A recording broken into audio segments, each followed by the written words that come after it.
Good evening, everybody, and thank you for attending our Monday guest speaker series. My name is Shannon Sheehy. I am the Manager of Strategic Partnerships here at CodeU, or if an easier way to say that is I manage our careers team.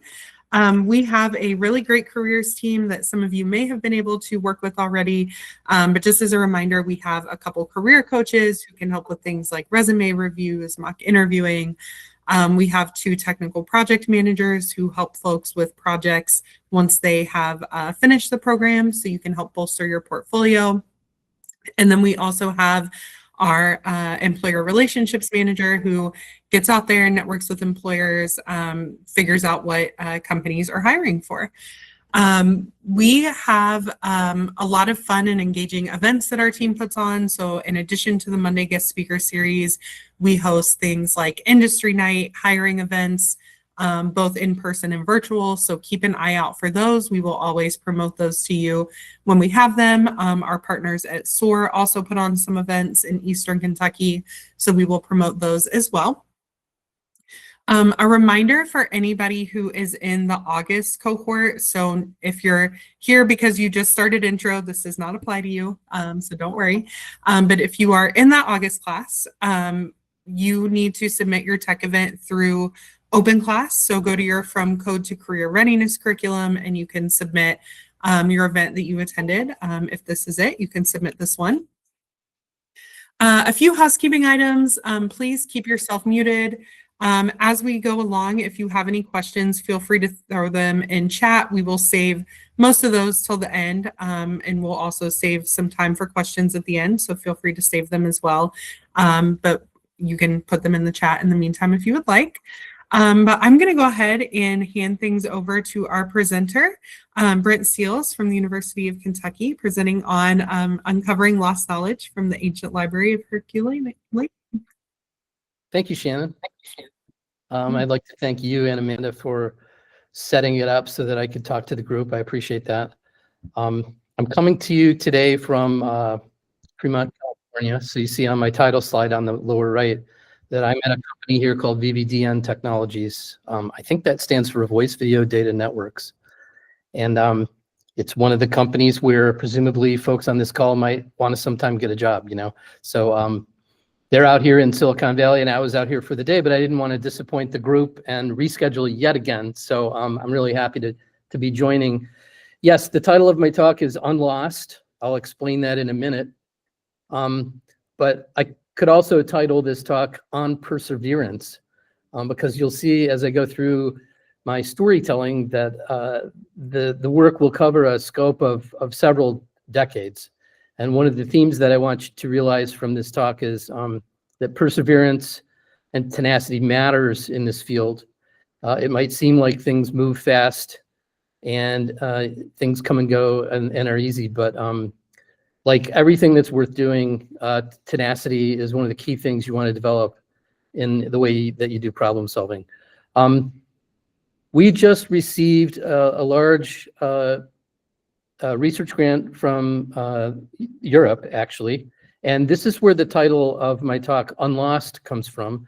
This European research grant, which is being led by my colleague in the center, Federica Nicolardi, out of Naples, Italy, is focused on recovering information from the Ancient Library of Herculaneum.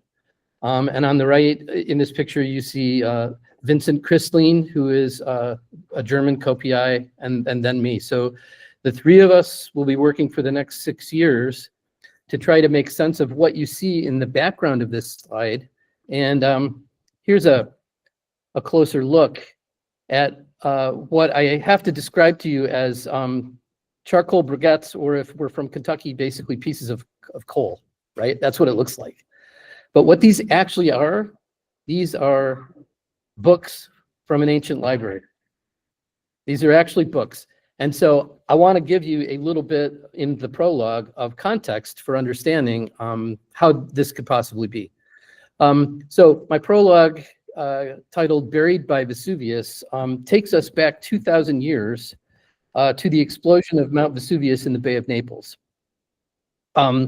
This is legendary and was written about by the poets, including Wordsworth in his poem September 1819, O ye who patiently explore the wreck of Herculaneum lore. So this is not Hercules, right? But this is Herculaneum, which is the name of the town where this library was discovered, and this library contained those books. So about 250 years ago, a well digger was digging a well to the depth of about 30 meters, maybe 100 feet. And this is the actual archaeological site at Herculaneum that shows the modern city above, and then the villa of the papyri where the library was discovered, sort of into the side of the mountain underneath that screen there with the posts. This pyroclastic flow covered up the ancient town of Herculaneum in AD 79 and was discovered 250 years ago by the well digger and then an architect by the name of Carl Weber meticulously explored the remains by digging tunnels from where the well digger actually hit one of the Roman mosaics. And this is a picture of the original map by Carl Weber, which, you know, when you see a schematic like this and you look at archaeological remains, it's hard to envision, you know, what the villa actually looked like. But there's a reconstruction in Malibu, California by our own Jean-Paul Getty. And this is called the Villa of Herculaneum, and it's the Getty Villa in Malibu, California. And you can sort of see that when it's reconstructed, you get, you know, sort of the beautiful architecture, the columns, probably the colonnades. You probably get the sense that there was a lot of open space. It was luxurious. And what was discovered in the archaeology was a fair number of artifacts. One of my favorites, of course, people are very familiar with the leaping pig because it actually represents Epicureanism, which at the time was one of the dominant philosophies. We'll speak more about that when we talk about the contents of the library. But here's one of my favorite artifacts. This is a sundial in the shape of a prosciutto ham. Not everyone has one of these, so you might think about that as a gift for the person who has everything, right? But despite all the artifacts, this is what makes the Villa of the Papyri have its name, because papyrus scrolls, which were books at the time written on long sheets of papyrus and then rolled up, these scrolls were part of the excavation and were discovered and initially weren't even recognized as books because you can see how damaged they are. And these books represent the only books ever discovered from an ancient library that are still extant. Everything else is fragmentary. There were no complete libraries discovered. The magnitude of this collection is stunning, and there are 300 or 400 of these scrolls in this form that have never been read. And so the challenge that I'm going to talk about tonight is how we can read these books. So I want to show you a video of a proposal for how we can read these books. It's going to be a video that I hope the audio plays. So let's see. And they say it's too delicate to unravel. Well, how do you know? Have you tried to unravel it? Yeah, good point. Yeah. Yeah. Just pick the least important looking one and open it. Open the scroll. Open the scroll. Open the scroll. Open the scroll. Open the scroll. Open the scroll. Open the scroll. So you see, this is how you will know when your work starts to get traction, when the comedians make fun of it on national TV. You can't just open the scrolls. What happens if you take this intact scroll and you open it is that you get something that looks like this. Okay, pasted down on a board. This is an ancient scroll that was opened about 100 years ago. Here is the detritus, the remains of what couldn't be opened. Here's another example of a single fragment. Basically, you can't put Humpty Dumpty back together again. And the difficulty of trying to open these carbonized scrolls is that there's no physical method that avoids this kind of damage. So I want to try to motivate for you why it would be important to avoid this damage and instead find a technical way to open the scrolls with some alternative path. And so I want to give you the origin story, and then I'll talk about a place in Israel called En-Gedi. You'll see why in a minute. And then we'll come back to Herculaneum, and I'll end with the Vesuvius Challenge. So yeah, the origin story, I said this would cover a scope that's fairly large. I started this work in the mid-1990s. I finished my PhD in 1991. You see an early version of me holding a manuscript in the British Library. This was the basis for a project I was doing at the time called the Digital Athenaeum. Athenaeum, another word for library. Thought I was being clever when I named this project, but the image you're seeing is actually one from the Beowulf manuscript.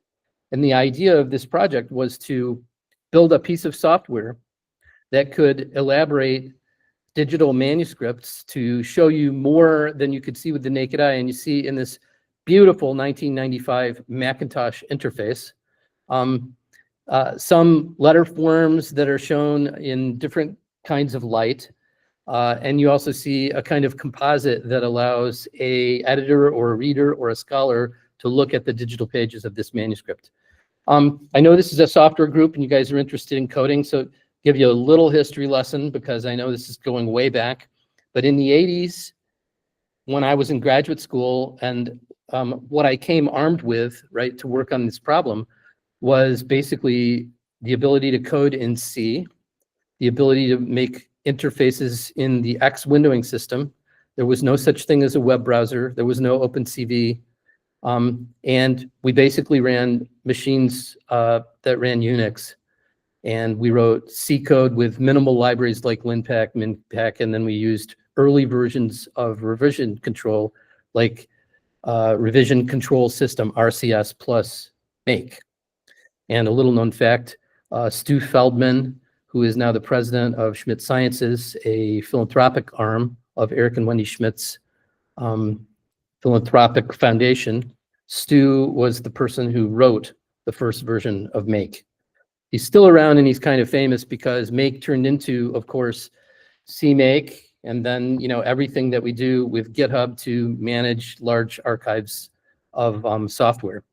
But by the time I got to doing the software work in the 1990s, full stack was still nascent, but we did have C, C++, and we had this Mac app platform that eventually became Cocoa. And at the same time, we also had the emergence of Linux. So all of the makings of what we have now were happening in the 90s. And that was when we had our first versions of the software that I'm talking about. We were trying to do digital restoration, basically take a digital image and envision how to restore that digital image. Other people were doing physical restoration, and you can really make some pretty bad mistakes when you do physical restoration. This is called the monkey Christ in the vernacular. Yeah, and it was known to be one of the worst attempts at a physical restoration ever, and it can't be undone. We didn't want to wander into that. I'm a computer scientist. We wanted instead to do digital restoration. So here's an example of the makings of the techniques that became available for us to then approach this problem of unwrapping a Herculaneum scroll. The Venetus A is the oldest complete copy of Homer's Iliad, and it's a 10th century manuscript, and it's housed in the Martiana Library in Venice, Italy. And it's a picture of the book. And you can see with the edge-on view that the pages are not flat. We made a facsimile of this manuscript because the only existing facsimile is the one you're seeing here from 1908 photography. So it wasn't very good. Our facsimile, which I've aligned with the old facsimile, shows how much better, right, you can get in terms of high resolution. So you don't see the pixelation, obviously full color. So when I show the full color on top of the original Comparetti photography from 1908, you see how much better this facsimile is. But the key thing that we brought to this project was that we wanted to address the wavy pages. So you see the conservator carefully handling the book. We weren't allowed to iron out the pages so that the photography would be perfect. Instead, what we did is we captured the 3D shape of every page as the page is set for photography. And then we aligned the photographs with the shape, and then we developed a flattening method, which I'm showing here in loop, where we took the original disposition and then flattened it so that it would become flat. And in becoming flat, we get an image that you could say is in some way restored, right? So this was the beginning of the tool that we needed to approach a scroll that's completely wrapped up. So you imagine there are lots of manuscripts like this. Almost all the medieval manuscripts on parchment show this sort of wavy, cockled page and the need for flattening. But what do you do about something like this? So there was a fire in 1731 at the British Library, and it created a huge mess in a lot of manuscripts that ended up not all getting restored. What if you can't turn the pages? What if you have a scroll that's carbonized? What do you do? And this isn't a one-off problem. It turns out that there are a lot of fragments all over the world.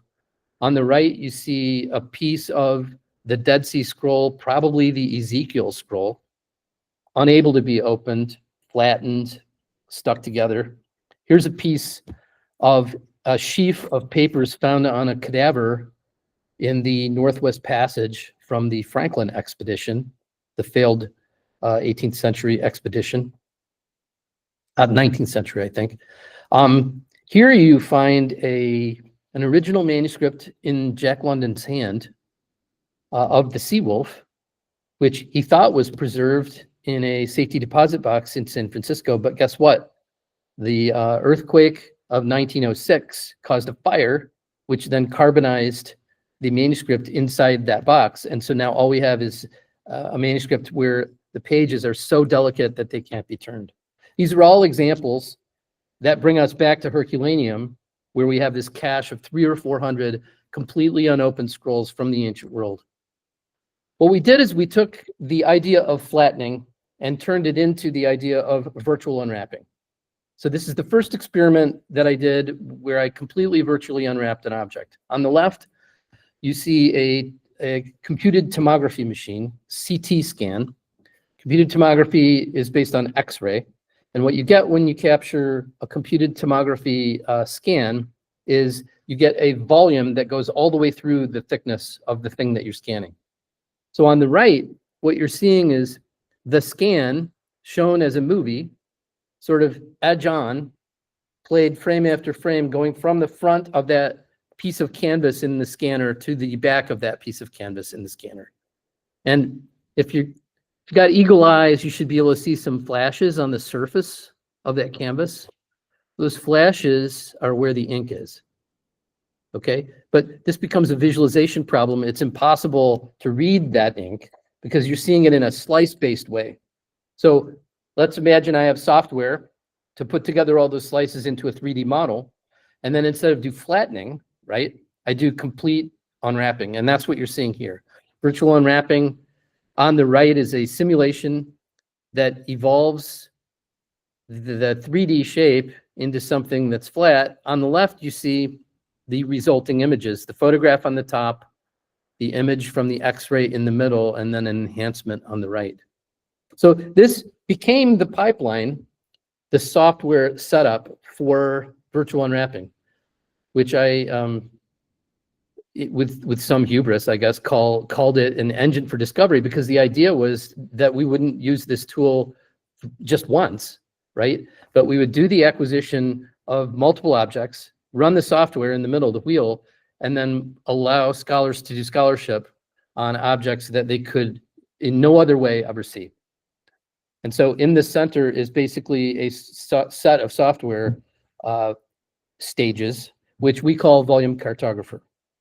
Okay, and a quick note on what that software looks like. In the aughts, when we first implemented volume cartographer, we used a combination of Java and C++, and we leveraged the rise of full stack. So we used tools to integrate the Insight toolkit, which allowed us to do a lot of image-based stuff that we didn't have to implement ourselves, along with OpenCV. And obviously with the rise of version control, it happened around 2007. And with a mature Linux and Mac OS platform, we were able to get a pretty robust first version. And since 2010, basically everything's gone toward Python because of that last bullet, PyTorch, in 2017. So now that we've added machine learning, right, and everything is virtualized, cloud-based, and orchestrated, we started with TensorFlow, then we went to PyTorch. This is sort of our package now. So if you go to our GitHub page, you'll find all of this code. You can take a look and even run it yourself. I think we actually have a Docker instance that you can just run. So, and it has everything in it. So yeah, that's our software. And let me walk you through what the software does. So here's another example of a terrible manuscript that was damaged at the Cathedral of Chartres outside of Paris in World War II. And it was damaged by Allied bombing that went awry.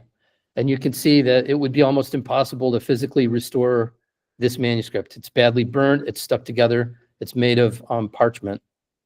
But if you put this into a CT scanner and you use X-ray to see all the way through the volume, slices look like this, and those slices give you access to the idea that there's still text available inside. So I'm going to show you a video that visualizes that text as a volume.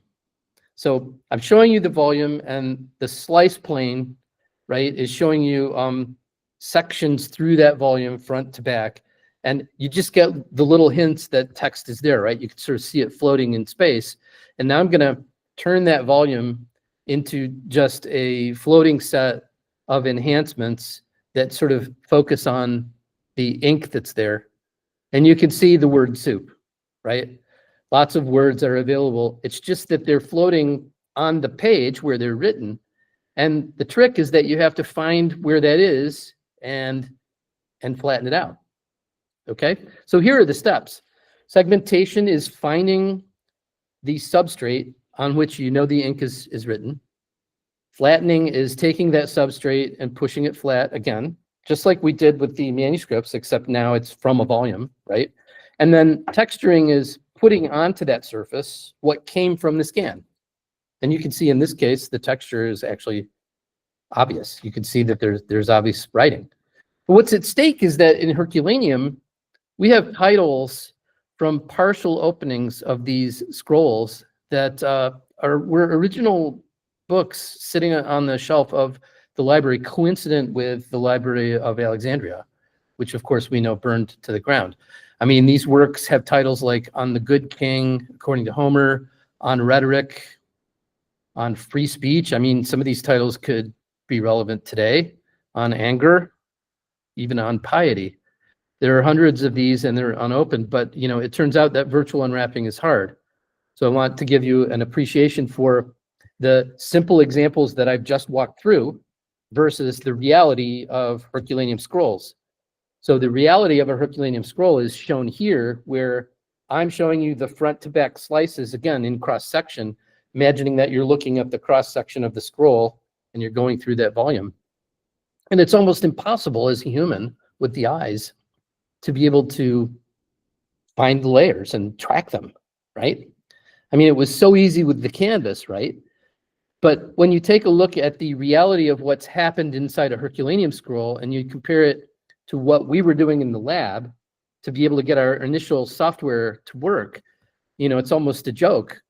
Because on the right, you see nice bright spots where the ink is, you see only 3 or 4 wraps, everything else is really easy. On the left, you see the reality of Herculaneum.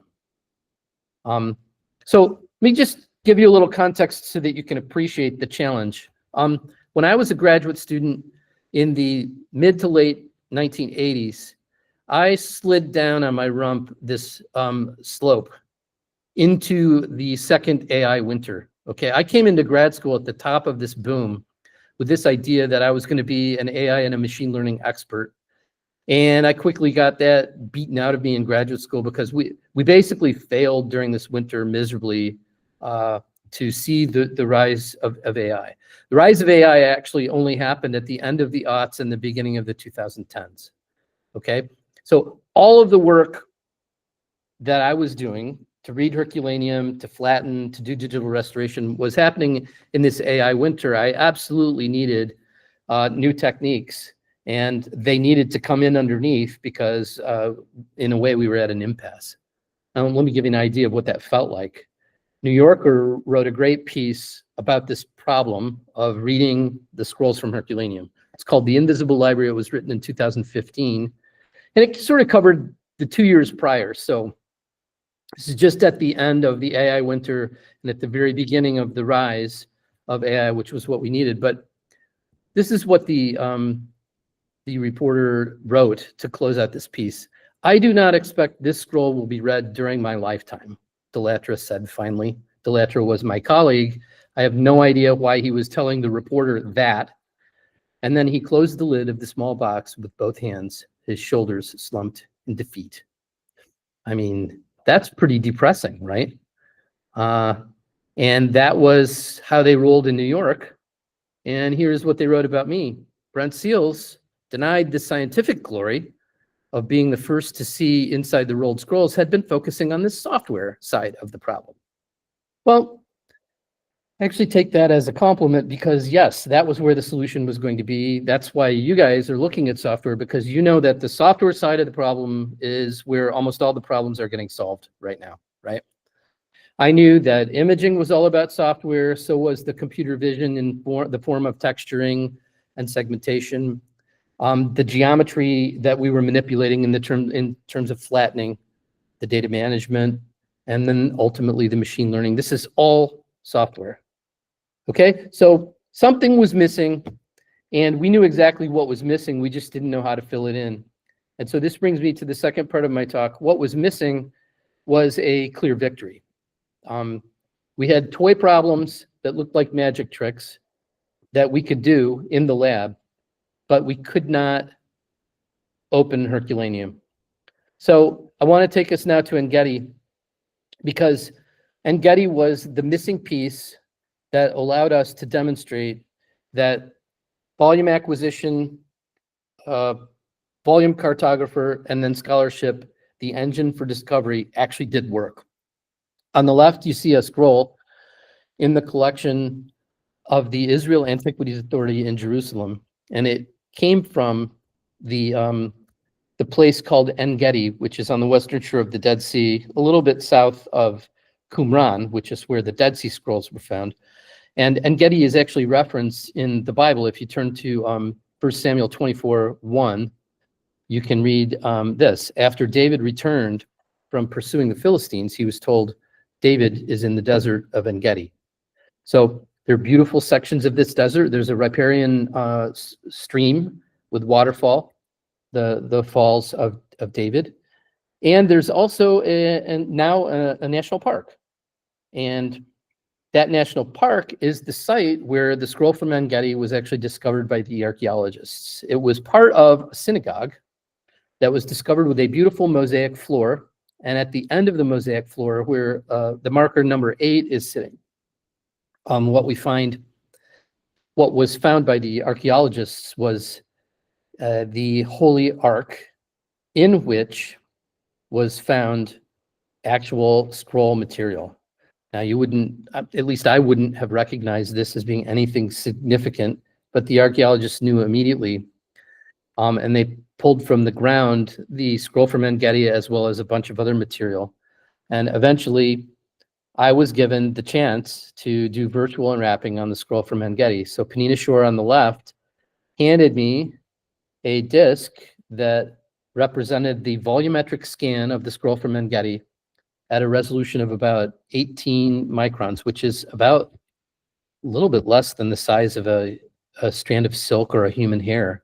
Very, very fine resolution.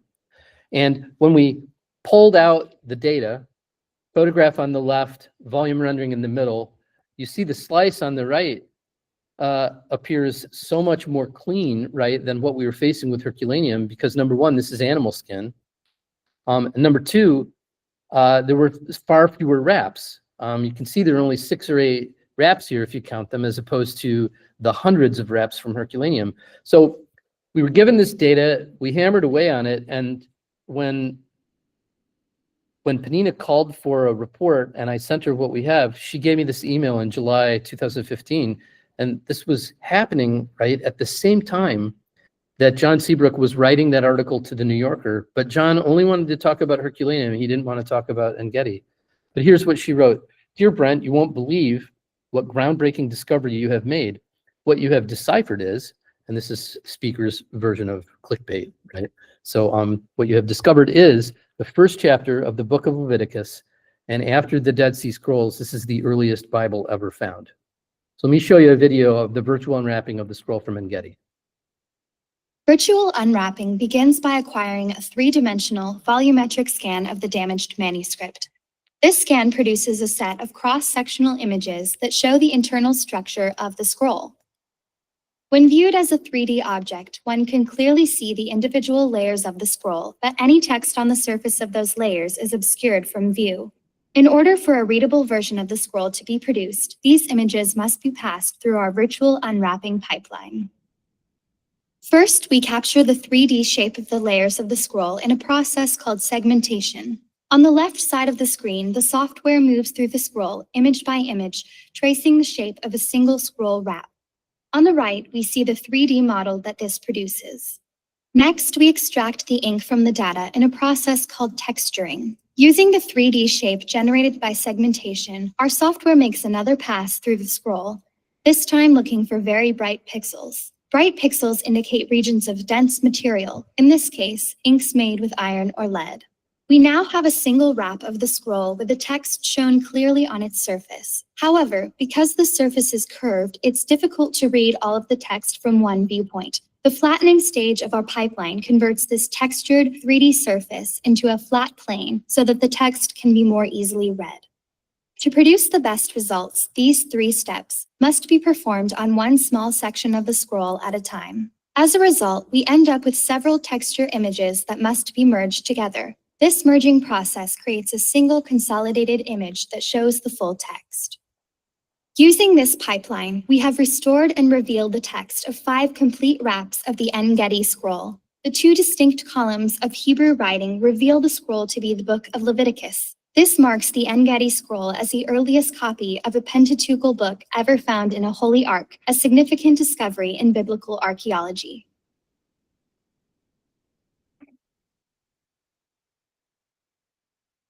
All right. That it's worth an aside here saying, when you get frustrated at your projects and you're not making progress, sometimes it just means that you need to wait or you need another thing to intervene. What happened for us is that the scroll from Engedi, which was dated sort of right in between the Dead Sea Scrolls and the Venetusei, which I mentioned before, turned out to be such groundbreaking news that it pushed our project forward, and I never could have imagined that we were going directly for Herculaneum. But what actually needed to happen was that we needed this step along the way. So the engine for discovery actually worked, and we wrote a paper with Michael Siegel, Emmanuel Tove, and Penina Shore, and you see Sefi Parath actually there as a co-author as well. He was the original archaeologist who pulled that scroll from the ground with his own hands. We wrote that paper because we were able to do scholarship, right, and not just sort of venerate the technical discovery. So this gives us renewed life in the project and brings me back to Herculaneum, because you know what, this problem hasn't gotten any easier, even though we succeeded with Engedi. Let me show this GIF of 150 images, which I won't let them all play, but this gives you an idea of the detritus and also the number, just the sheer number of unopened sections of the Herculaneum collection. We believe there are miles and miles and miles of text available if we can just solve this problem. But one of the biggest problems that we were having is not just the virtual unwrapping, although you can see the profound difficulty of segmentation, but this other problem of making the ink show up. On the left, you see clearly in a photograph the visible dark ink. But on the right, the tomography just didn't show the ink, and that's because carbon ink on a carbonized surface doesn't show you any density difference. If you picked it up, if you were careful in the narration of the video, the narrator said that the ink was brighter because it probably had lead or some kind of metal, iron, in the ink.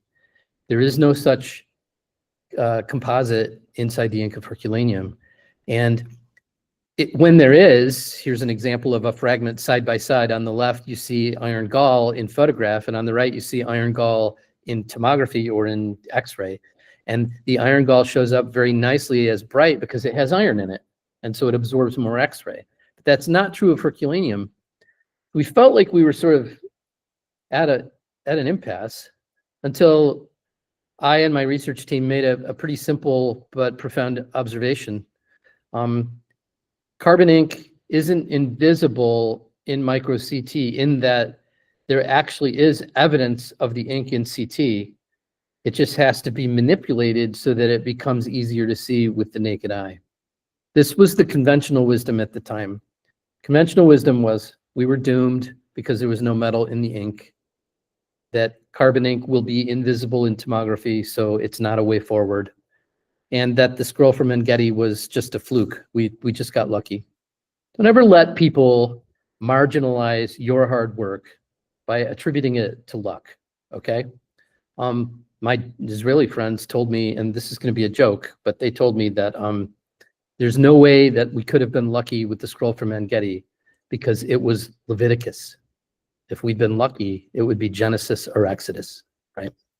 So I can't hear your laughter, but I know everyone is laughing. Yeah, there you go. So we narrowed down the problem to what I call the carbon ink challenge, and the emerging principle was that the resolution just needed to be higher to be able to show the evidence of the ink, that the morphology of ink versus no ink is different, and that we needed to think about the shape, not the density, and we needed to think about a tool to reveal that, which was deep learning. Here you see ink, and you can see these macro structures in the ink of these sort of cracks. And then here is just papyrus. This is from scanning electron microscopy, but you can see clearly these textures are different. We just need a high enough resolution to be able to note that. So we went to a place where we could get very high resolution scans. Turns out that that place was the Diamond Light Source, which is a synchrotron outside of Oxford University in Harwell, England. And we managed to bring a complete scroll and some fragments to Harwell to be able to capture data. And I won't bore you with the details, but it actually was not easy to capture very high resolution across a very large volume. So a scroll, when you're talking about super high resolution, is a very large working volume. And so we had to scan the scroll in pieces and then put all those pieces back together. So we did a piecewise scan where each piece was very high resolution, and then we put them all together. And this is what it looks like compared to our original scan at 25 microns. What we were able to achieve at the Diamond Research Lab at 8 microns was a game changer. Because you can see now, as you look at this with your eyes, you think, hey, actually, I might actually be able to solve the problem of tracking individual layers, right, across the slices to be able to do virtual unwrapping. And if I can track the slices and I can also see the evidence of the ink as a shape change, because I have enough resolution, then actually this might be a solvable problem. So I wrote this paper in 2019 called From Invisibility to Readability, Recovering the Ink of Herculaneum.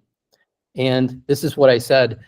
This previously unseen evidence of carbon inks, which can now successfully be made visible, is a discovery that can lead directly to the non-invasive digital recovery of the lost texts of Herculaneum. This paper got zero recognition from anyone. So if you look at the altmetrics score of this paper, it is a 0. And that's because we didn't reveal a text, we just presented a method that we thought would work. But the method was really powerful the idea was use analytical AI to train a convolutional neural network to be able to recognize the difference in shape between parts of the papyrus that had ink and parts of the papyrus that didn't have ink, and then use that as an inference engine to recognize ink on things that you haven't seen. If it generalizes properly, it can work. And we did the training and the inference on a number of fragments, and then we set up a sequence of very interesting tests that took us through this convolutional neural network to the place where we could train on the upper half of a fragment and then infer on the lower half of the fragment and basically do an n-fold test, a two-fold test, to show that we could actually identify properly the ink. And then we started tuning the hyperparameters to be able to see the structure of what the network would have to do to be able to fully explore the ink. So this is how far we got. With the fragments that we scanned at Diamond and the obvious visible ink, we were able to set up a trained system, and then we segmented the layers of this fragment that were hidden, and we applied the inference engine to those layers to be able to see a kind of response that made us believe we had learned the ink. We could see clearly on the top layer we'd learned the ink, and we believed that we were identifying ink on the hidden layer. So this brings me to the last part of the talk, which is the Vesuvius Challenge. I'll wrap up and then we can have some questions. The Vesuvius Challenge was a contest that I co-founded with Nat Friedman, former CEO of GitHub. And we were able, through Nat's network, to raise over $1 million of prize pool. And then we constructed a contest to offer much of that money as a prize to people who would help us do virtual unwrapping on an actual Herculaneum scroll. So you can still see, if you go to scrollprize.org, Nat and his colleague Daniel Gross, as my co-founders of the Vesuvius Challenge team, as well as all of our sponsors who contributed to be able to make this happen. I want to tell you a little bit about how we've decided to found this contest, because Nat actually sent me an email. It was a cold call email. He said, "Hi, Brent. I was until recently CEO of GitHub, and I'm now today a major investor in AI companies." And it goes on. And I thought to myself, Frontier Camp, he wants me to come out to some kind of thing in Silicon Valley. I sent this email to my colleague and I said, "Is this real?" Because I pretty much didn't believe it was actually Nat Friedman and that he was actually running a real camp. But it actually was a camp. And I accepted his invitation. And it was in a tent. And I went out to the conference with Nat Friedman and his colleagues, and I found out that the conference he was running was called an unconference, right? Which is self-organized. And so you see the board here, and there's Scrolls and AI, Seales, okay? I got on the board at, it looks like 11 to 12 p.m. on whatever day that was. And the incredibly well-attended talk that I gave for the unconference group produced absolutely zero interest in anyone except Nat and Daniel. And they came together and said, we think we should launch this thing. We'll get $1 million prize purse together. All you have to do is give us all your code, all your best data, open it up completely to the world with tutorials. And then what we'll do is pay workers to brute force the virtual unwrapping. This wasn't a no-brainer actually for us, because we had invested 20 years in getting to the point where we had the golden data set from our partners, from real Herculaneum scrolls that no one else had. And we had that in hand. And we had a lot of unanswered questions. But I'm so grateful, right, that we did the Vesuvius Challenge, because what it produced after about 3 months was this: the first 4 columns that were ever hinted at from inside a full Herculaneum scroll. And this section actually was awarded a prize, which we called the First Letters Prize, because it was clear that this was a set of actual letters from deep inside the scroll without unwrapping it, of course, virtually unwrapped. And the word here in Greek is porphyras, which is purple. The word means purple, a very unusual word from the middle of the scroll. And you can see that evidence of the letter forms was actually visible in a way as a morphological shape in the virtually unwrapped thing. You can sort of see the texture that looks there like crackle or sort of dried mud. This generated quite a bit of news coverage, and we hadn't really unwrapped much of the scroll, just, first letters prize. But you see here, New York Times, scroll that survived Vesuvius, divulge the first word. We were actually able to offer a grand prize to 3 competitors who teamed up, Youssef Nader, Luc Ferrator, and Julian Schillinger. And we had an awards ceremony at the Getty Villa where we offered the grand prize winners checks for 700, well, fake, really large checks that were actually backed by real money, of course, for $700,000. So if you want to see, there's a QR code here. If you want to see the actual entire award ceremony where we gave lectures and celebrated, you can see that. Eventually, you can see that they produced 16 columns of partial text from the inside of one of the scrolls that we had available. And it was good enough for the lead papyrologist, Federica Nicolardi, to actually write a paper, the final columns of Peter Paris 4 revealed through virtual unwrapping. So let me move to the epilogue, and then we'll answer questions. What's happened since then is acceleration. And so this is where we get to one of the themes of my talk, which is your perseverance. So take a look at this graph. 2005, see the dot appear there? This is time on the x-axis and then number of letter forms revealed on the y-axis. At 2005, it was 0. 4 years later, it was still 0. Geez, that's disheartening, right? 2019, a decade later, it was still 0. But what had happened in that decade is Getty. So in 2021, we finally had the tools through the rise of AI, right? And also our own perseverance to see the number of letter forms start to rise, and then with the Vesuvius challenge to push us over the edge, by the time we got to the end of 2023, we were reading hundreds of letters, words, sentences. So you get the hockey stick. Excuse me. And in fact, hockey stick should actually go this way, because now we're at the point where we've uncovered thousands of letters from multiple scrolls. Here's a look at what you can find in the paper by Federica by way of transcription, which is a letter for letter reading of the Greek itself, and then translation, which gives you in English what the actual text says. And they're able to read it. Upper left, you see first letters, and then first 4 columns, and then ultimately grand prize region.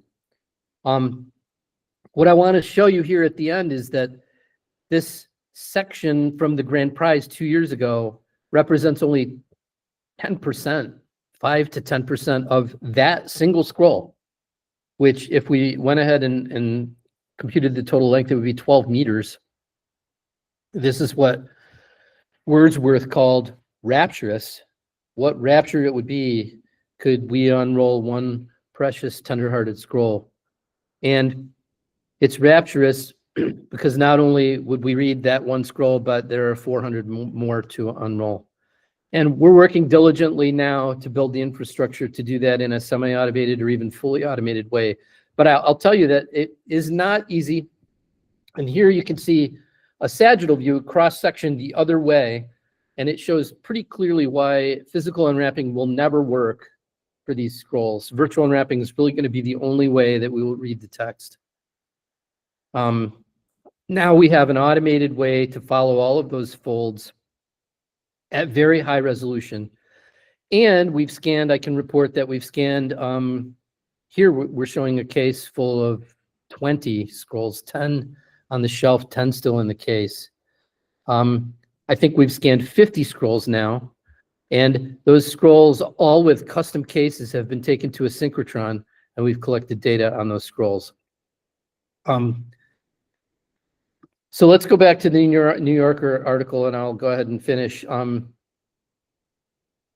Remember my colleague who did not believe the scroll would be read during his lifetime. I just want to show you this picture of Daniel Delattre right here, reading a scroll from within a Herculaneum scroll in his lifetime. And I think we should go ahead and just do that here at the end. Here's another scroll, not the grand prize one since then, which we've virtually unwrapped. And you see the awfully messy text on the left. And then in the center, this is actually the title and the author. And with a little bit of effort, our papyrologists have been able to actually read the title and author. The title and author of this book from the ancient world is Philodemus on Vices, Book 1. I don't know if you knew that Epicureans had vices. I mean, I thought that Epicurean philosophy was that you could do whatever you wanted as long as it made you feel really good about yourself.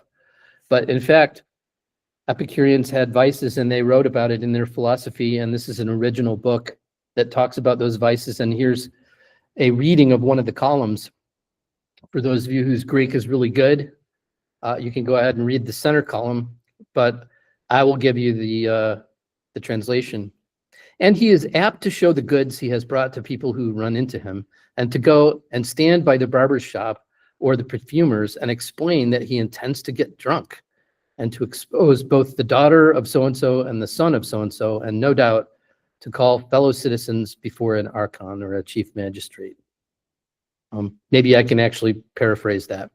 In keeping with our teachers, refrain from those teachings that lead to gossiping in the barbershop or the perfume shop when people get together to air the dirty laundry of other people's partners and to instigate legal drama. Yeah, has anything really changed in human nature from 2,000 years ago? When here we're reading the Epicureans basically saying, this is crappy behavior, please don't do this because it's not right and it won't lead to happy living. So I'll finish by saying, we're climbing our volcano. I don't know what your volcano is, but stick with it, work hard, and be tenacious because you'll get there. Thank you very much, and I'm happy to take questions.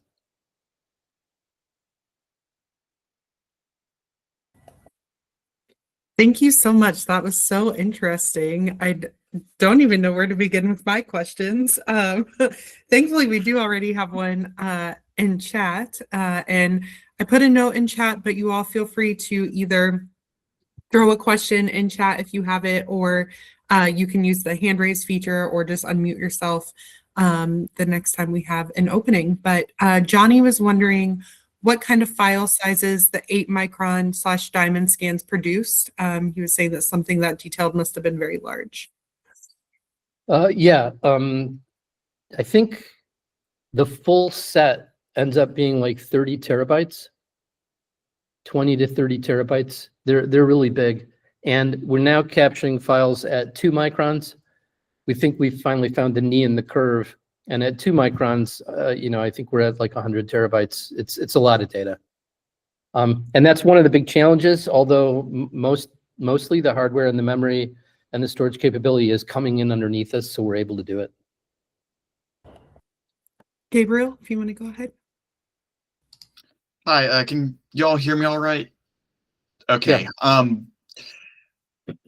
I'm curious, just to clarify, you said you had you trained a AI model to basically find where the ink is. I'm wondering exactly how it is done. How did you know that the AI was putting ink where there actually was? Yeah, that's a great question. I kind of skipped that slide because I didn't want to run over, but we used the open fragments. So we had tomography on the open fragments, but we had a photograph of the top layer. So that photograph functions as like a treasure map, which we align with the tomography. And so on the top layer, we know exactly where the ink is from the photograph, even though we can't see it in the tomography, right? So that gives us a foothold to go from there. Cool, thanks.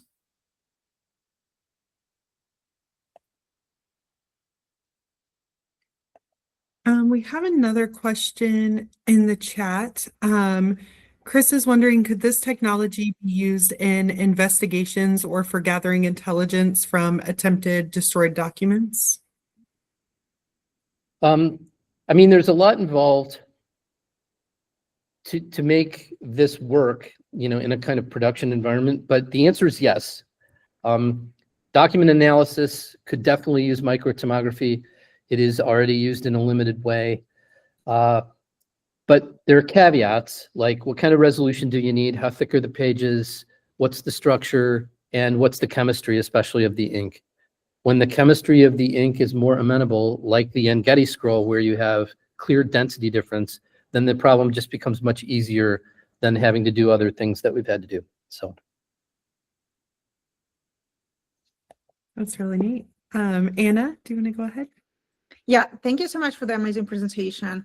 I have a question.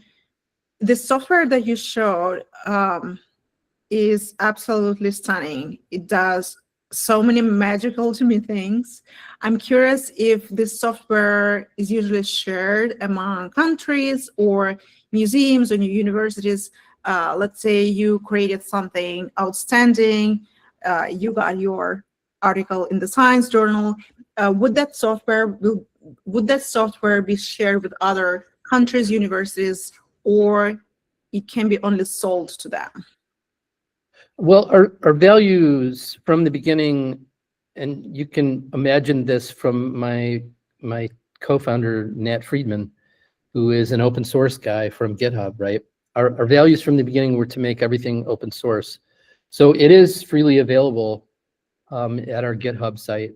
And there is no charge to try to download and run and use any of this software. In fact, we encourage the competitors in the Vesuvius Challenge to do exactly that. So right now, there's no licensing agreement or payment needed to use the software. We expect that we might license it at some point for medical applications, for example. We're exploring, you know, doing bone analysis for things like osteoporosis. And virtual unwrapping of the wall of the bone might actually be a really great way to get a much better measurement of that happening, right? So you could imagine some of that happening, but right now the software is completely free and open source. Do all other countries and museums and universities do the same? Or are there, I'm just curious if there are any companies who would do that for profit. I don't know of anybody doing anything for profit right now. So if you want to start a company, maybe now's your time. No, I don't. I was just curious. Thank you. Yeah. Well, you kind of touched on one of my questions, which was other sort of applications that you might use it for. But as you're, I guess, thinking about AI and you've been in this space, what are some cool things that you might want to see in the next short term, or what are some things that you think would be really neat to see in the long term? Yeah, so with Herculaneum, I would love to just see us solve the problem. It's one that I've been thinking about for a long time. And by that, I mean, kind of just definitively say we've gotten everything we can out of what's there. Some things are so badly damaged that it really is beyond our ability. So I'd like to do that. And then I'd like to see the Italians consider future archaeology, because I believe that the archaeological site of Herculaneum, and in particular the Villa of the Papyri, actually has more to be excavated. You can appreciate why the Italians would not want to excavate it if they believe that what they pull from the ground is really of no value, because we can't read it. But now maybe we're showing that it is of value, and there is no other extant library from the classical period. And then in terms of other applications, yeah, I'd love to see pickup of just this technique. Tomography is incredibly powerful. It is somewhat like magic. And I do think that there are, you know, a number of possible applications in veterinary medicine, human medicine, and, you know, other applications in heritage science that could benefit from it. So I'd love to see this start a field, kick a rock, and start an avalanche. You know, that's what we all dream about, right? Yeah, that's really neat. I think magic is the word that sort of came to my mind. I didn't want it to seem like I was minimizing your work because I know it's not magic. There's there's a lot there, but yeah, that's really mind-blowing. That's really cool stuff. Well, I want to be respectful of your time, Dr. Seales. Thank you so much again for taking some time out of your very busy schedule to meet with our students. We appreciate it. And thank you to all of our students who attended. I know I got a lot out of this one. It was really great, and hopefully you all enjoyed it as well. We will be posting future speakers in Slack, so just keep an eye out for that. But otherwise, I hope everybody has a great rest of their evening. Thanks so much. Thank you very Have a good much. night.